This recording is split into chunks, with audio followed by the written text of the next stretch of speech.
Hi guys, it's B-Boy Haribo, and in this tutorial we're going to learn how to do a standing backflip.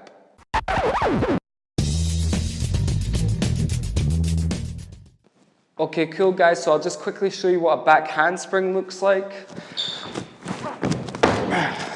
So I really recommend that you learn a back handspring before you learn a back tuck, and the reason for that is that I've known a few people who learned a back tuck before they learned a back handspring, and it resulted in them not really able to combo and tumble that well. So when it comes to tumbling, you know, where you're doing backflip, backflip, backflip, back tuck, backflip, backflip into whatever. So those who learn a back handspring first, it's much easier for them to do that. Anyway, so the first thing that people get scared of when they're learning a backflip or a back handspring is obviously the whole jumping back onto your hands. So what I recommend that you learn first is the Valdez, and there's another tutorial on this in the membership, or maybe it's on YouTube. So what you do is for the Valdez, you just want to swing back just like that. I'm not really going to go over the Valdez here because there's another tutorial on it, but that's really going to help you start with a back handspring. So the first step that you should be practicing is the entry. So what it goes like is we go hands up, then you want your hands to come down, and as your hands come down, your knees bend, and then you're just jumping back like that. It sounds easier than it is.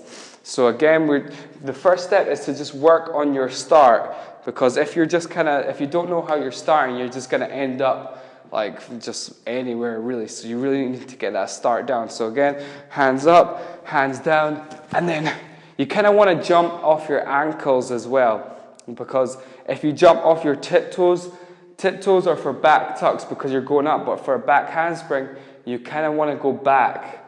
Not too far back because that's going to mess you up, but kind of like a balance between going back and up. So what I mean by that is we go hands down and up like that. So you just want to drill that. Once you've got that, which you should have it easily.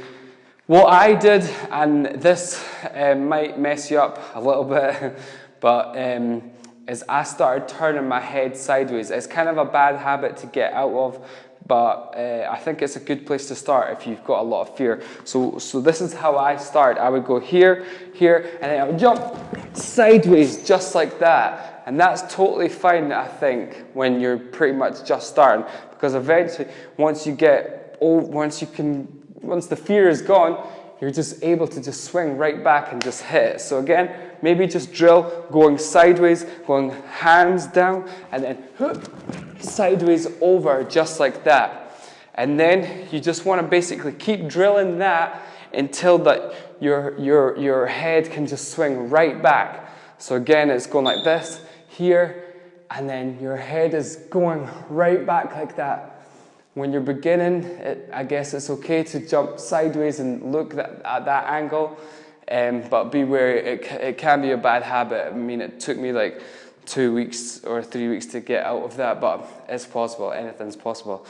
So again, okay, so we've got the sideways backflip, where we're jumping to the side, and then eventually we can just go right back into it just like that. Cool guys, so that was the back handspring. I really like doing back handsprings that shows, especially when it's like tumbles, like multiple backflips, because it looks really cool and there's loads of momentum and stuff like that. If you've got any comments, just comment below. If you need any help or whatever, head on over to the breakdanceacademy.com. And my top tips for the back handspring is head back. Don't jump too high up. Make sure there's a balance between going back and up. And the last thing is keep those kind of arms locked. When you're landing, your arms are not going to be used to just landing from that kind of position. So at the start, they're going to probably bend and stuff like that, but you want to keep them as locked as possible. Not too locked, because you want to absorb the power of the landing, but just a nice firm grip there. So keep training that. Make sure you've got mats and stuff like that. Obviously, just going for it on concrete is not a good idea at all. and that's what all flips. I really recommend you get like cushions. I started with just taking a mattress from my bed. So whatever you have access and available, just go for that. Just make sure you're thinking of safety as well. So take care, and I'll see you guys on the next tutorial. Peace.